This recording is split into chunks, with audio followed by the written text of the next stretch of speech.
বিচাৰিছোঁ যাতে আমাৰ চাহ জনজাতি ভাই ভনীসকলৰ সকলো কথা উন্নতি হয়। বিশেষকৈ আমি শিক্ষাৰ ওপৰত গুৰুত্ব দিব লাগিব। আমাৰ যাতে ল'ৰা ছোৱালীসকলে স্কুললৈ যায়, পৰিষ্কাৰ পৰিচ্ছন্নতাৰ ওপৰত আমি গুৰুত্ব দিব লাগিব।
अरे सूरज तू एकदम गाड़ी साड़ी लेके एकदम साहब बनने के लिए रे। अरे पवन तू सूरज भाल तो बहुत दिन के बाद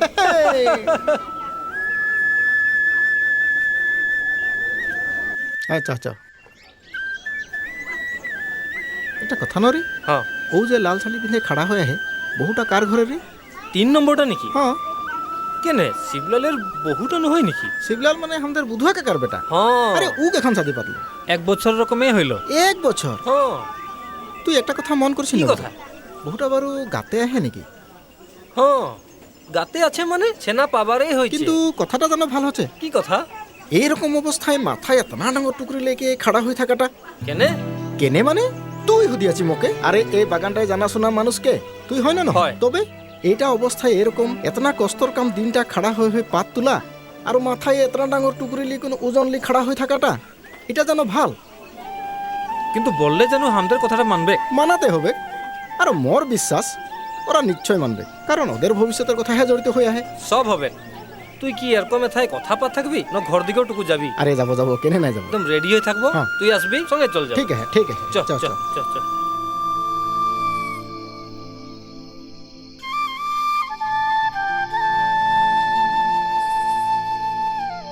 দিদি দিদি এ চা পানি ঠান্ডা হবে এখন রাখ রাখ মই যাচ্ছি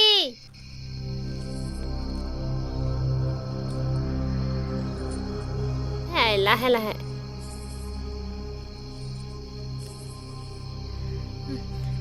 বস মামি মই আসি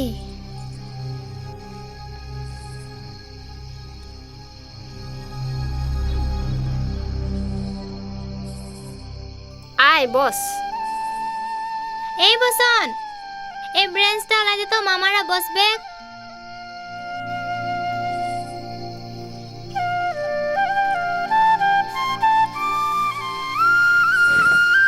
ও মামারা বস হ্যাঁ হ্যাঁ হ্যাঁ মামারা নিমক চা খাবি জানো নাই নাই নাই এখনে আমরা এদের ঘর সে খাই আসেছি নাই খাবো ও মামারা কখন আসলি? শিবলাল এই এখানে আছে পাইছি ও কাম সে এখন আইছে নাকি হ্যাঁ মামা এই দাবাই মারা কাম যে এই দেরি সে আসি এই মামাদেরকে চা তামুল দিলি না নাই? আমরাই না লাগে বললি মানে এখনে এদের ঘর সে খাই ও পিছে একটা কথা ন কোনদিন না আসা মানুষ আজ আই গেলি যে কিবা দরকার মানে একটা জরুরি কথা জরুরি কথা মানে মুই আসবার খনে পাত উজনের খিনে বহুকে দেখলি হ্যাঁ ইয়াকে হুদি গম পালি যে বহুটা তোদের ঘরের হ্যাঁ তো মুই ভাবলি একেবারে তোদের ঘরকে চলে যাই ও কারণে ইয়াকে লগেলি তোদের ঘরকে আসলি হ্যাঁ মানে বহুটা গাতে আহে হয় না নহয় কে মাস চলছে রে এই 8 মাস রকম হয়েছে নাকি এই 9 মাসে হলো তার মানে আরো তুই আরো 1 মাস মানের পাছে বাপ বনবি আরো বহুটাও মায় বনবে এটা তো তোদের ঘরটার কারণে খুবই ভাল কথা একটা আনন্দর কথা হয় না নহয় কিন্তু মুই যেটা দেখা পালি ওটা বড় দুঃখ লাগা কথা হলনকে একবার ডাক্তারকে দেখাচ্ছিল নাই হাসপাতালে তো নাই লেগি এই ধাই বুড়ি মামিটায় মাঝে সময়ে আসে মালিশ সালিশ করে যায় থাকে আর এটাই তো তোদের ভুল। এখনও মানুষ আরো ঢাই বুড়ির কথা মানে থাকে। মানে মুই যেটা দেখা পালি, হ্যাঁ ফুলনের কারণে তো ওটা বড় বেয়া লক্ষণ। মানে বাগানে সারাদিন এরকম খাড়া হয়ে হয়ে কাম করে, আর পাতের এতনা ওজনের টুকরিটা মাথাইলি। এখানেও আসি মুই দেখলি পানির বোতলি একদম পানি। এখানেও দেখেছি লাল চা পানি যেটা ডুবা একদম নিমক চা খাচ্ছে। এ হসপিটাল লেগলেও এখন হাতে টাকা পয়সা লাগবে না। কে বললো রে তোকে টাকা পয়সার কথা? সরকারি হাসপাতাল লাগলে কি টাকা পয়সা লাগে? এই মানুষগুলা কোনো কথাই নাই জানে। দেখ, সরকারি হাসপাতালে কোনো টাকা পয়সার কথা নাই খে, উল্টাই তোকে দিবে খে। হ্যাঁ আজিকালি বহুত সুবিধা ন, একদম সরকারি হাসপাতালে বিনা পয়সায় সব কাম করে। আরো ছেনাপুনারও দেখভাল ধুনিয়াকে করবে। গতিকে তোর চিন্তা কি? দেখ শিবলাল, তোর ভালের কারণে কথাগুলা বলা হচ্ছে। সুরজ যেগুলা কথা বলছে মানলে তোর কারণে বেশি ভালো হবে। পিছে দেখি শুন বারু, এ ঘরও মানুষ নাই, একলা মানুষ কোন দিকে কি করব? ঠিক আছে, তবে আমরা যাব। যাই মামা। হ্যাঁ চ। যা। থাক তবে। হ্যাঁ হ্যাঁ হ্যাঁ। যা মামা যা। দেখ বাবু, মই ওদের কথা সব শুনলি। ওদের কথা শুনে যদি তুই হসপিটাল লেগছি তো লেগে থাক, পিছে মোকে দুঃখ নাই দিবি। কোনো চিন বিন নাই, লোকের বউ বেটিয়ে গায়ে হাত দেই, পর পুরুষের হাত দেইছি, লাশ শরম নাই লাগে। ডক্টর হলে কি হবে? আরে মামি, তুইও আরো বকতে লাগে গেলি। আরে তুই থাকুনতে মুই কি হসপিটাল লাগবো? হ্যাঁ, আরে একলা মানুষ তুই তো জানিয়ে। ঠিক তো। আরে ঠিক মানে তুই কি মোকে বিশ্বাস নাই করি? আমি এ কথার মানুষ জানি। দে তবে 10 টাকা মই এক গ্লাস খাই আসি। রো মামি, আরো যখনে হলো 10 টাকা এই দিচ্ছি, আয় ভিতর দিকে আয়।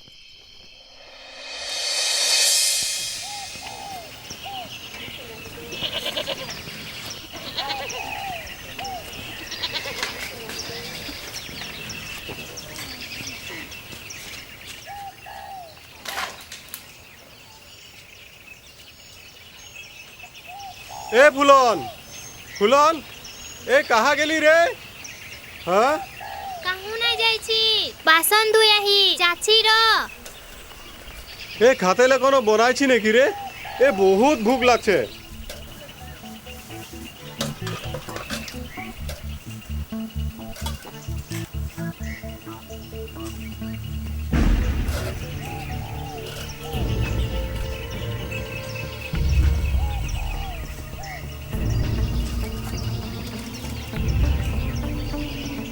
দাওয়াই মারা বলে তো সকালে না খাই না মেলে যাবি, ভুক তো লাগবে কি? মই ভাত দিছি, গাটা ধুই আই যা জলদি। হ্যাঁ, আরে ফুলন, এ কি হইল তোর? ফুলন, এ কি হইল? এ কি হইল রে তোর? ফুলন, কি হইল তোর? এ ফুলন, কি হইল তোর? ফুলন, তুই রানা দিছি কেনে? এ বাদল, এ মদন রে, এ ফুলনের কি হয়ে গেল দেখবি আইন রে? ফুলন!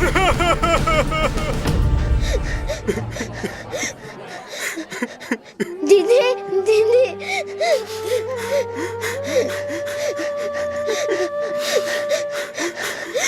দুঃখ নাই কর বেটা, আমরা তো কি করতে পারবো, সব উপরওয়ালার মর্জি। এখন কান্দা কথা, দুঃখ করা, হাল্লা করা সব করবে, দুদিন পাশে সব ভুলা যাবে। আরে কেতনা বললি হাসপাতাল লেখ, ডক্টরকে দেখা নাই, এসব কোনো কথাই নাই। খালি এই এই ঠাই বুড়ি, এই সব মানুষকে বলে কি লাভ?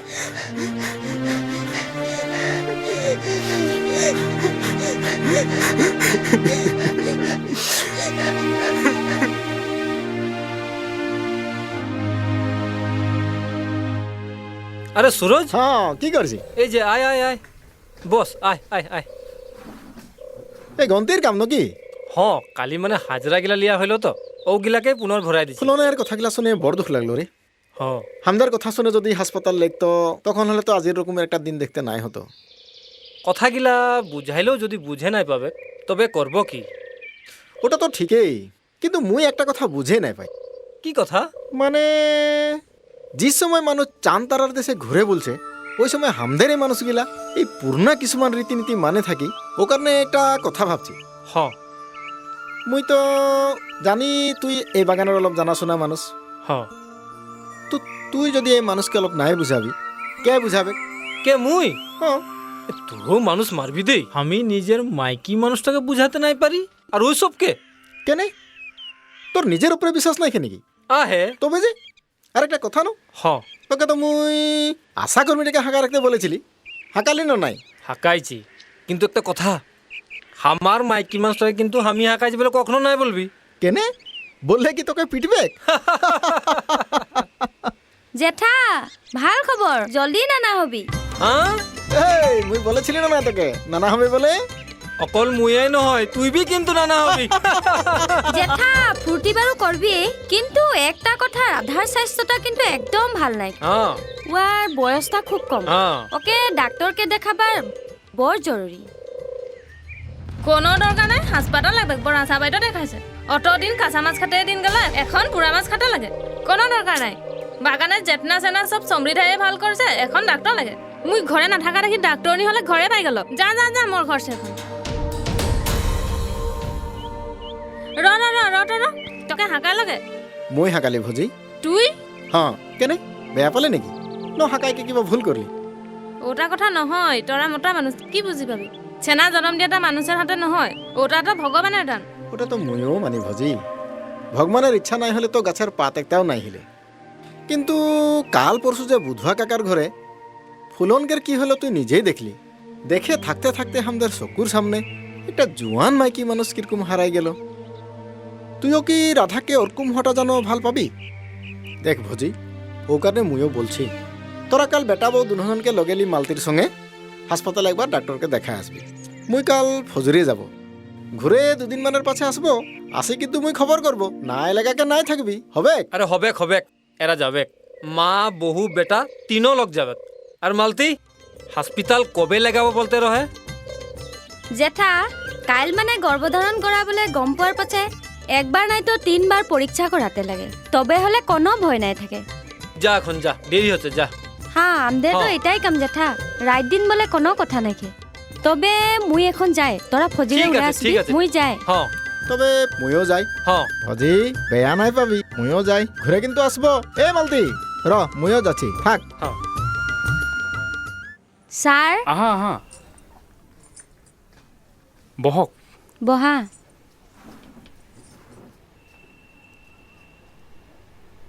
কি নাম ৰাধা তাঁতী বয়স কিমান হৈছে 16 বছৰমান হ'ব আপোনাৰ কি হয় ছোৱালী নহয় ছাৰ বোৱাৰী ইমান কম বয়সতে কিয় বিয়া পাতিছে ছাৰ নিজে নিজে পাতিছে 18 বছৰ আগতে আচলতে বিয়া পতাটোৱে বেয়া তাই আকৌ এতিয়া মাক হ'ব ওলাইছে চাও অকণমান তুমি আগবাঢ়ি আহাচোন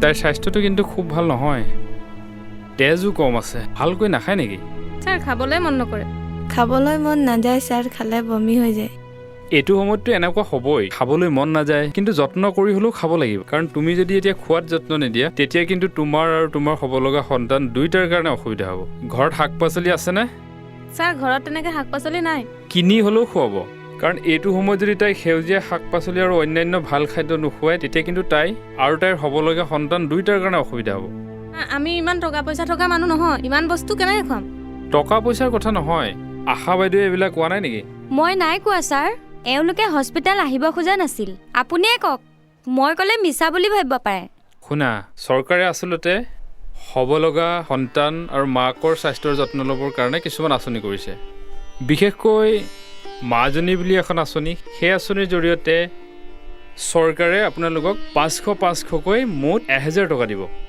1000 টকাৰে আপোনালোকে বিভিন্ন সেউজীয়া শাক পাচলি মাছ মাংস পুষ্টিকৰ খাদ্য আপুনি মাকক খুৱাব পাৰিব আৰু তাৰ জৰিয়তে আচলতে মাকৰ স্বাস্থ্য ভাল হ'ব আৰু হ'ব লগা সন্তানটোৰ স্বাস্থ্য ভাল হ'ব গম পাইছে যিকোনো অসুবিধা পালে চিধাই আশা বাইদেউক জনাব হ'ব দিয়ক আপুনি কৈছে ঠিকেই কিন্তু এওঁলোকে ল'ৰা ছোৱালী জন্ম দিয়াবলৈ হস্পিটেল নানে হয় নেকি হস্পিটেলততো ল'ৰা ছোৱালী জন্ম দিয়াবলৈ টান পোৱাটো যিহেতু খুব ডাঙৰ কথা তেতিয়া আপোনালোকৰহে লাভ আপোনালোকে যদি সন্তান হস্পিটেলত জন্ম দিয়ে জননী স্বাস্থ্য সুৰক্ষাৰ যি আঁচনি সেই আঁচনিৰ জৰিয়তে 1400 টকাকৈ পাব হস্পিটেলত সন্তান জন্ম নিদিয়াৰ কথাটো আৰু নাভাবিব নিয়মিতভাৱে স্বাস্থ্য পৰীক্ষা কৰাওক তাৰ লগতে মমতা কিট দিয়া হয় আৰু মমতা কিটৰ জৰিয়তে আপোনালোকে কাপোৰ চাবোন আঁঠুৱা ইত্যাদি সম্পূৰ্ণ বিনামূলীয়াকৈ পাব গম পাইছে গতিকে আপোনালোকে নিয়মিতভাৱে স্বাস্থ্য পৰীক্ষা কৰিব আৰু যিকোনো অসুবিধা পালে চিধাই আশা বাইদেউক জনাব হ'ব হ'ব দিয়ক মই নাই যাম বলছি ন নাই যাম একবার তোর জেঠার কথা শুনে গেলি বহুকে ডাক্তরকেও দেখালি আরও দেখাতে নাই খাও সময় হলে সমৃদ্ধাই আহে ঘরে হাঁকাব আর ঘরে সেনা জন্ম দিব বস তুই মোৰ কথা এটা কেনে বুজা নাই পাছি ঘৰে চেনা জন্ম দিয়াটা বৰ বিপদৰ কথা তোৰ সামনে ডাক্তৰ বাতাইছিল নাই হাসপাতালে চেনা জন্ম দিয়াটা মাই চেনা দুজনটোৰ কাৰণে ভাল নাই হলে কি নষ্ট হয়ে যাবে মোর সেনা কেটা তুই জানি হ জানি 4টা তবে 4টা সেনাও মই ঘরে জন্ম দিছি মুই মরি গেলি না মোর সেনাগিলা তোর কথা মতে তো মোর সেনাগিলা অখণ্ডাই মরে শেষ হতে লাগিছিল মুইও ঠিকে আহি আর মোর সেনাগিলাও তোর কথা মিছা বলে মুই নাই বলি কিন্তু আগের দিন আর আজকালের দিন একে নহয় আগের দিনের খাওয়া পানি হাওয়া পরিবেশ সবটাই ভাল এখনের নিচিনা নহয় কিন্তু মোর কথা নাই শুনলেও তুই ডাক্তারের কথা শুনি হলেও রাধাকে একবার হাসপাতাল লাগে দেখা নাই লাগিম বলছি না নাই লাগিম নাই লাগব বললে হবে নাকি হ্যাঁ মুই বলছি জিম্মান গিলা পরীক্ষা করাতে আছে সব করবি আর মালতি কালি এরা যাবে তুই এদেরকে লিয়ে যাবি যা এখন তবে মুই এখন যাই হ হ হ মুই এখন যাই ঠিক আছে ঠিক আছে কি খবৰ সব ঠিকে আছেনে আৰু মালতী মই যে যিবিলাক কথা কৈছিলোঁ ইহঁতে মানিছেনে বাৰু স্যাৰ ঠিকমতে মানিলেও স্যাৰ আয়ৰন টেবলেটবিলাক খাবলৈ মন নকৰে স্যাৰ আৰু স্যাৰ কাম বন কৰি থাকিলেহে ভাল বুলি কৈছে ঠিক আছে কাম কৰা কিন্তু কথা হ'ল এইটো সময়ত বেছি ওজন কঢ়িওৱা বেছি কষ্টৰ কাম নকৰিবা আৰু তুমি অলপ এফালে আহা মই তোমাক অলপ চাই দিওঁ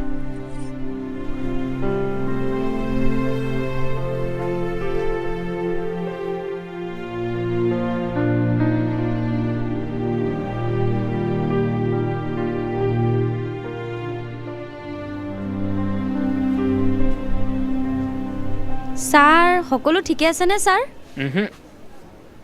সব ঠিকে নাই তাইৰ প্ৰেছাৰটো অলপ কম আছে তেজো কম তুমি তাতে বহা আচলতে বৰ বিশেষ চিন্তা কৰিব নালাগে স্যাৰ কিবা দিগদাৰ হ'ব নি দিগদাৰ তেনেকৈ নহয় খালি তুমি আশা কৰ্মীয়ে কোৱাৰ দৰে কথাবিলাক মানি থাকিবা আৰু নিয়মিতভাৱে পৰীক্ষা কৰাবা আৰু মই যিবিলাক কৈছোঁ বিশেষকৈ আইৰণ টেবলেটবিলাক কিন্তু সময়মতে খাবা আৰু সময় হ'লে হস্পিটেলত ভৰ্তি হৈ দিবা বাকী সব আমাৰ ওপৰত আৰু চিন্তা কৰিব নালাগে ঠিক আছে খালি কিবা অসুবিধা হ'লে আশা বাইদেউক ক'বা সব ঠিক হৈ যাব স্যার আমার বাগানের পৰা আহিবলৈ বৰ অসুবিধা তাৰ কাৰণে তোমালোকে কোনো চিন্তা কৰিব নালাগে চৰকাৰৰ 108 মৃত্যুঞ্জয় সেৱা আছে নহয় 108ত ফোন কৰিবা নহ'লে আমাৰ আশাকৰ্মী আছেই আশা বাইদেউক ফোন কৰিবা সব ঠিক হৈ যাব স্যাৰ পয়সা পাতি নাই নাই পইচা পাতিৰ কোনো কথা নাই 108এ সম্পূৰ্ণ বিনামূলীয়াকৈ তোমালোকক হস্পিটেললৈ লৈ আহিব আকৌ সন্তান জন্ম হোৱাৰ পিছত আদৰণী বুলি এখন এম্বুলেঞ্চ আছে আদৰণী এম্বুলেঞ্চে সন্তান আৰু মাতৃক আকৌ ঘৰত থৈ আহিব অকণো চিন্তা কৰিবলগা কথা নাই ঠিক হৈ যাব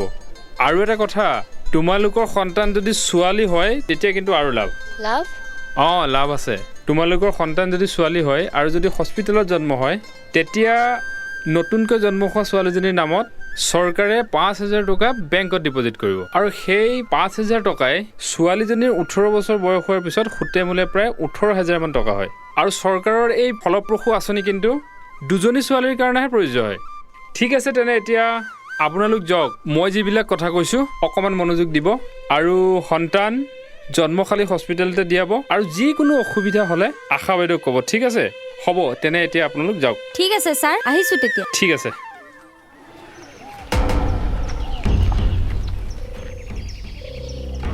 রে বাবা